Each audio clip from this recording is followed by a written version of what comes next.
कारखानदारांना वाटतंय की यांच्या भांडणात आपलं पैसे बुडलं तर बुडलं, आणि तरी सुद्धा सावधगिरीचा उपाय म्हणून काय केलं माहितीये, सगळ्या कारखानदारांनी मिळून एक उमेदवार उभा केलेला आहे. सगळ्या कारखानदारांनी मिळून एक उमेदवार उभा केलेला आहे आणि गुप्त बैठका झालेल्या आहेत त्यांच्या. मी तर असं ऐकलं की आपल्यासारखी त्यांची सुद्धा वर्गणी निघालेली आहे. फक्त आपलं 50-100 असं असतंय, त्यांचं कोटीत असतंय.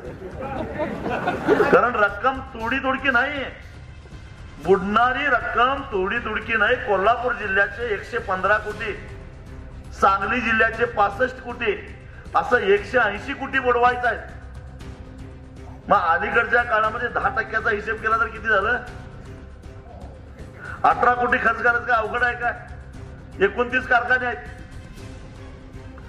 त्याने ठरवून हे केलेलं आहे. आणि म्हणून अगदी कालपर्यंत आमच्या खांद्यावरनं मिरवणारे सुद्धा आज आमच्या उलट गेलेले आहेत आणि आज बैठका घेत सुटलेले आहेत. ह्याला तेवढा पाडायचा सोडायचं नाही, कारण माझंही पैसे द्यायला लागणार आहेत मला. पण 7 तारखेनंतर आम्हीच आहे मैदानात, लक्षात.